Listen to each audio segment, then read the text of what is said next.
Hey everybody, today I'm going to be reading Enola Holmes, The Case of the Missing Marquess, Chapter 5. Let's get started. Chapter the 5th. Because my eyes burned with tears, I am afraid I excused myself from the luncheon rather hastily. I needed to be outside. Fresh air would cool my heated feelings. Pausing only to snatch up my new drawing kit Mum had given me. I ran out the kitchen door, through the vegetable garden, past the empty stables, across the overgrown lawn, and into the wooden portion of the estate. Then, out of breath, I walked beneath the oaks, feeling somewhat better. It seemed I was alone in the forest. The constables and the other searchers had passed on to move to more distant fields and moorlands. The woodland sloped downward, and at the bottom of that incline I reached my favorite place, the deep, rocky dell, where the ferns draped like a lady's green velvet evening gown over the stones, trailing down to a pebbly stream that formed a pool under the leaning willow. Heedless of my frock and pantalettes, I clambered over rocks and ferns until I reached the willow. Hugging its stout trunk, I laid my cheek against its mossy bark. Then I ducked beneath it to crawl into a shady hollow beneath the overhanging tree and the stream. This cool nook was my secret hideaway, known to no one except me. Here I keep things I liked, things Mrs. Lane would have thrown out if I had brought them into the house. As my eyes grew accustomed to the shadows, I settled into my earthy den, looking around me at little shelves I had built of stones. Yes, there were my snail shells, my many-colored pebbles, my acorn caps, and my bright jay feathers, a cuff-link and a broken locket, and other treasures that I had found in magpies' nests. With a sigh of relief, I curled my knees up to my chin in a most unladylike fashion, wrapped my arms around my shins, and gazed at the eddying water just beyond my feet. Trout fingerlings swam in the pool, watching them dart in school. Usually I could mesmerize myself into a sort of daze, but not today. All I could think of was what had become of Mum. How would I go back home eventually? She would not be awaiting me, but my brothers would, and I entered a great deal of dirt over my frock, and they would say, "A pox on my brothers." Putting my knees down where they belonged, I opened my new drawing kit to take the pencil in hand and a few sheets of paper. On one of these I drew a hasty, not particular nice picture of Mycroft in his spats and his monocle and heavy pocket watch chain looped across his protruding waistcoat. Then I drew a similar picture of Sherlock, all lanky legs and nose and chin. Then I wanted to draw Mum, for I was angry at her too.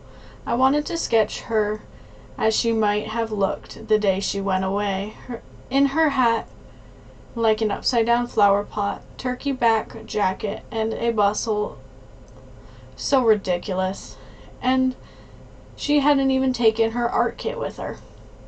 And she hadn't expected to be back for my birthday celebration. She had been up to something.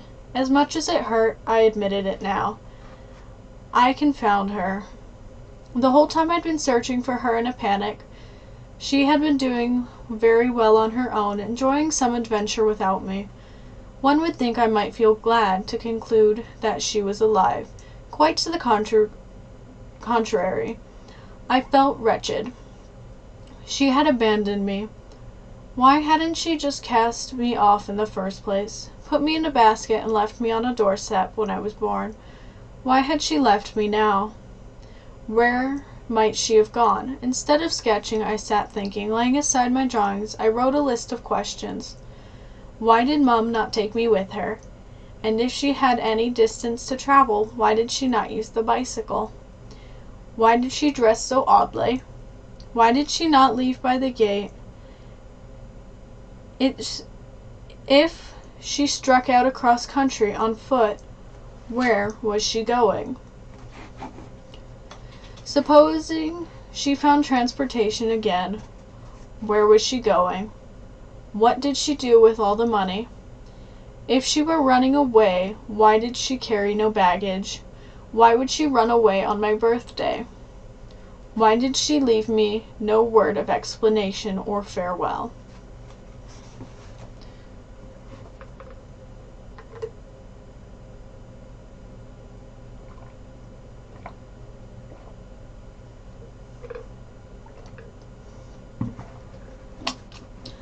Putting down my pencil, I started eddying.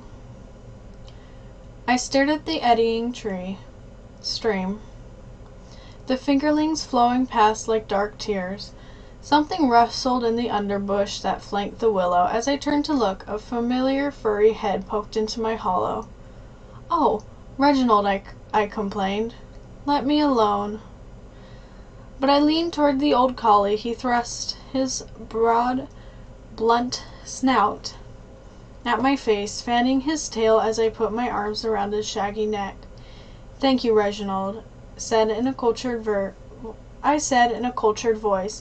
My brother Sherlock stood over me. Gasping, I pushed Reginald away and reached out for the papers I had left lying on the ground, but not quickly enough. Sherlock picked them up first.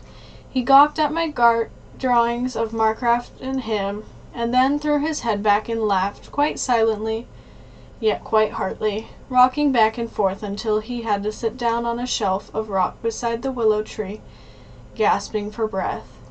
I felt on fire with mortification, but he was smiling. "Well done, Enola," he chuckled when he could speak.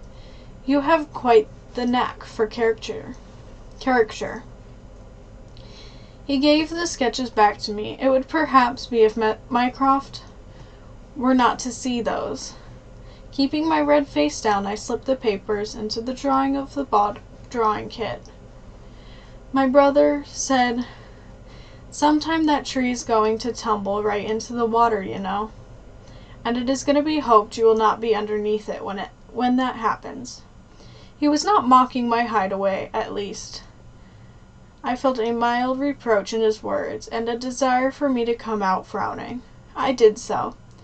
He asked, "What is that paper you have in your hand? May I see?" "My list." I gave it to him, telling myself I didn't care any more what he thought of me.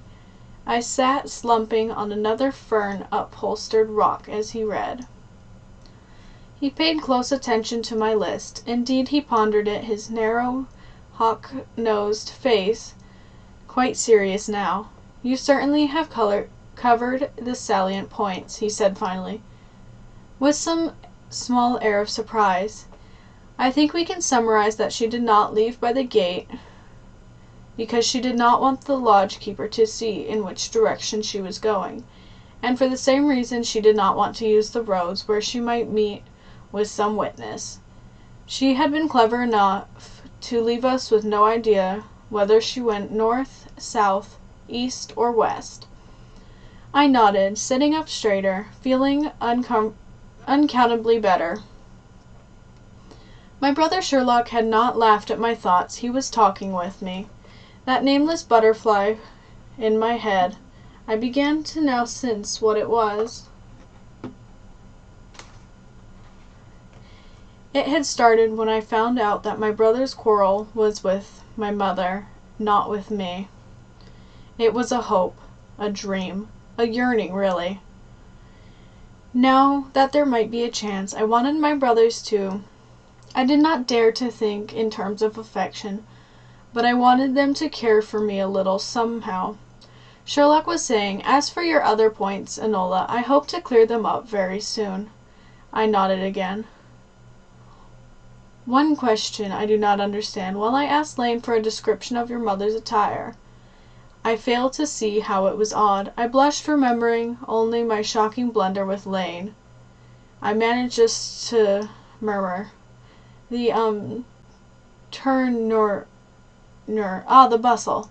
It was perfectly all right for him to say it, as the cannibal asked the missionary's wife, "Are all your women so deformed?" Well, there is no accounting for the ways of ladies to choose to adorn themselves. The whims of the fair sex defy logic, he shrugged, dismissing the subject. "Enola, I am returning to London within the hour. Therefore I searched for you out in order and to say good-bye to you and tell you that it has been delightful to see you again after all these years." He offered his hand, gloved, of course. I grasped it for a moment. I could not speak. "Mycroft will remain here for a few more days," Sherlock went on. "Little as he cares to be away from his dear Diogenes Club." After swallowing to regain my voice, I asked, "What will you do in London?" "File an inquiry with Scotland Yard. Search the passenger lists of steamship companies for women traveling alone, in case, as we hypothesize, our straying mother has left England for the south of France, or artistic Mecca, or perhaps she is making a pilgrimage to some shrine of the Sulphurgates." He looked at me quite levelly. "Enola, you have known her more recently than I. Where do you think she might have gone?" The great Sherlock Holmes, asking me for my thoughts, but I had none to offer.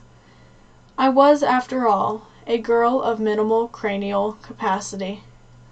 Feeling the heat of a blush once more start to burn its way up my neck, I shook my head. "Well, the Constability reports not a sign of her hereabouts, so I'm off." He stood up, touching the brim of his hat as a curtsy, not quite tipping it to me.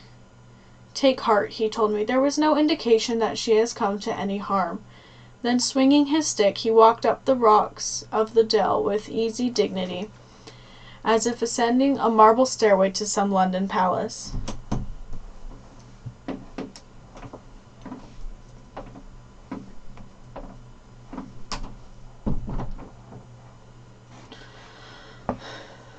Reaching the top without turning, he raised his cane, waggling it in a sort of dismissal of farewell, then strode off toward the hall with the dog trotting adoringly after him.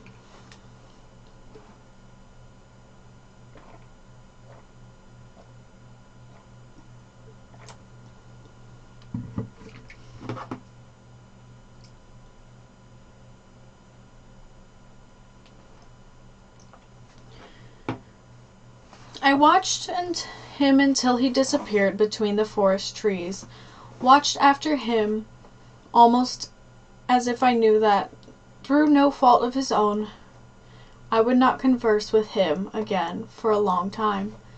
Back at the hall, I went looking for the item Lane had called a dress improver, finding it where I had left it, most inappropriately, in the front parlor. I wondered why Mum had put the featherweight cushion upon her dresser, yet had not worn it inside her bustle. Pondering, I took it and walked upstairs to replace it in her bedroom, in case she wanted it when she returned. But there was no reason to think that she would ever return. She had, after all, chosen to leave of her own free will. Sinking into the hard wooden arms of a hallway chair, I slumped like a comma over the prickly poof of horsehair I held. I stayed that way for a long time. Finally I lifted my head, vengeful thoughts hardening my jaw. If Mum had left me behind, I was very well going to help myself to the contents of her room. This was a decision prompted partly by spleen, partly by necessity. Having ruined my frock, I needed to change it. The few others I owned were merely white, now yellow-green with dirt and grass stains, only looked worse. I would choose something of Mum's wardrobe. Rising, I strode across the upstairs hallway to my mother's door and turned the knob. To no good effect. The door was locked. It had been a most annoying day. Stalking to the stairs, leaning over the banister, I allowed my voice to raise into a naughty pitch. "Lane!" "Shh!" Amazingly, for he could not have been anywhere from the chimney to the cellar. The butler appeared below me within a moment. One white-gloved finger to his lips informed me, "Miss Enola, Mr. Marcroft is napping." Rolling my eyes, I beckoned Lane to come up the stairs. When he had done so, I told him more quietly, "I need a key to Mother's room." Mr. Marcroft had given orders that those rooms are to be kept locked. Astonished trumped my annoyance. "Whatever for?" "It is not my place to ask, Miss Enola." "Very well, I don't need the key, if you'll just unlock the door for me."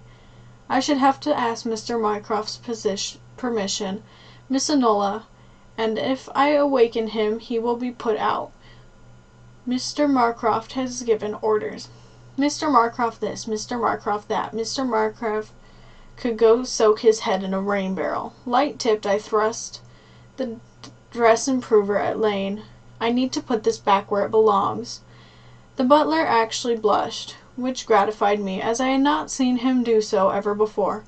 Moreover, I continued to quite softly between clenched teeth, "I need to search my mother's wardrobe for something to wear. If I go down to dinner in this frock, Mr. Marcroft will be more than put out. He will froth at the mouth, unlock the door." Without another word, Lane did so. But he himself kept the key and stood out the door waiting for me. Therefore, filled with the spirit of persistency, I took my time, but as I scanned my mother's dresses, I thought also about this new development. Locked door to Mum's rooms, entry with Mycroft's permission only. This would never do. I wondered whether Mum might possibly have left her own key behind. The thought frightened me, for if, dressing to go out for the day, she had intended to return, she would have taken the key with her. Therefore, if she had left it behind, the meaning was all too plain. It took me a moment and several deep breaths to make myself reach for her walking suit, which still hung over the standing mirror. I found the key at once, in a jacket pocket. It felt heavy in my hand. I stood looking at it if I had never seen it before. Oval handle on one end of the shank, toothed rectangle on the other. Strange cold iron thing. She really wasn't planning to come back then. Yet this hateful skeleton of metal had suddenly become my most precious possession. Clutching it, I draped a dress from my mother's wardrobe over my hand to conceal it. I went out again. "Very well, Lane," I told him blandly, and he once more locked the door. At dinner, Mycroft had the courtesy to not say a word about my borrowed dress, a loose, flowing, aesthetic gown which bared my neck, but hung upon the rest of me like a sheet upon a broomstick. Although I was as tall as Mum, I lacked her womanly figure in any event. I had chosen this dress for its color, peach touched with cream, which I loved, not for any presence of fit. It dragged on the floor but very well, thus it concealed my little girl boots. I had tied a sash around my straight as a poker middle to resemble a waist. I wore a necklace. I even tried to arrange my hair, although in its definite brownish hue made it hardly a crowning beauty. Altogether, I am sure I looked like a child playing dress-up, and I knew it. Mycroft, as though he said nothing, was clearly not pleased. As soon as fish was served, he told me, "I have sent to London for a seamstress to provide you with proper clothing." I nodded. Some new clothes would be nice, and if I didn't like them, I could revert to my comfortable knickerbockers. The moment his back was turned, but I said, "There is a seamstress right here in Kindford."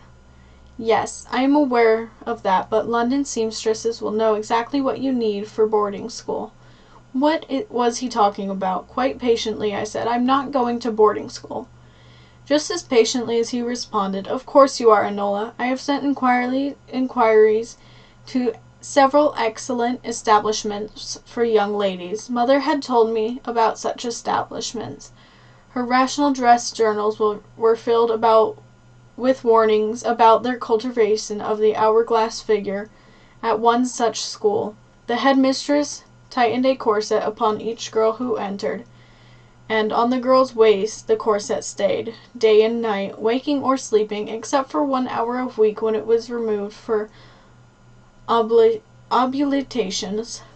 That is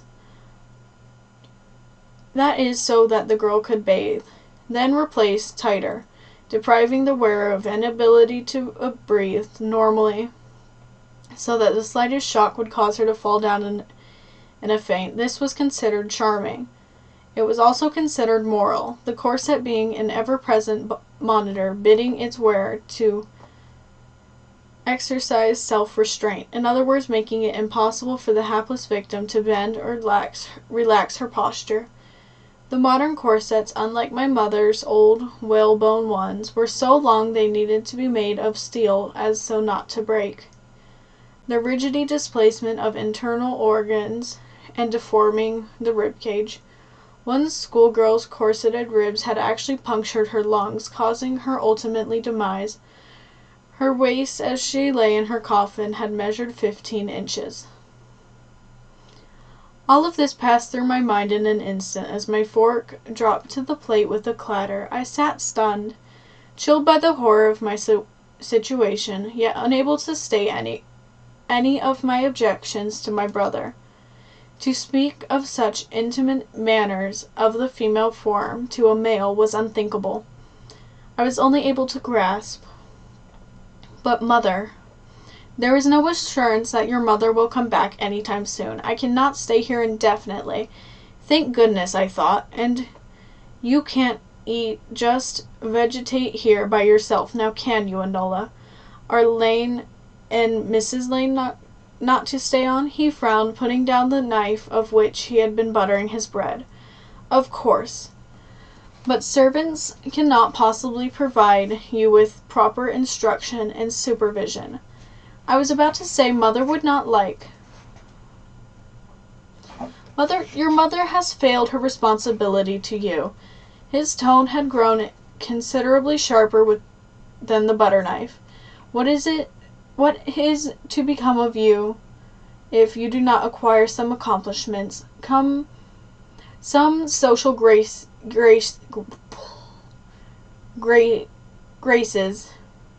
some finish? You will never be able to move in polite society, and the prospects of your matrimony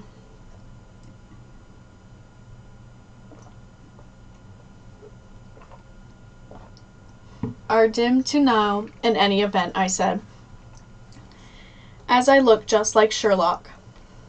I think my candor staggered him. My dear girl, his tone softened. That will change, or it will be changed, by my sitting for endless hours with a book on top of my head while playing the piano, I supposed. Days spent in torment, plus corsets, dress improvisers, and false hair. Although he would not say so, you have come from a family of quality. With some polishing, I am sure you will not disgrace us.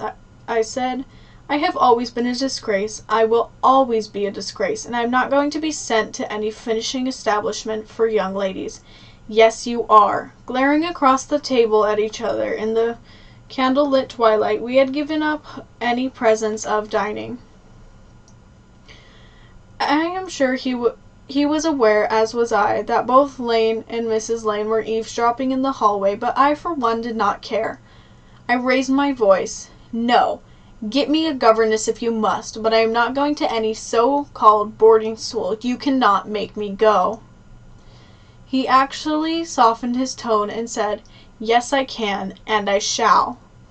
What do you mean? Shall you shackle me to take me there? He rolled his eyes, just like her mother, he declared to the ceiling, and then fixed upon a stare so matrid, so condescending that I froze rigid.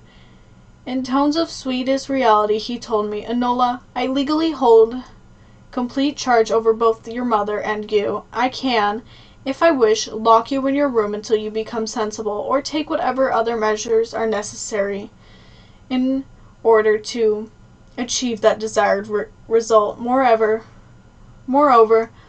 as your older brother, I bear a moral responsibility for you, and it is plain to see that you have run wild too long. I am perhaps just in time to save you from a wasted life. You will do as I say."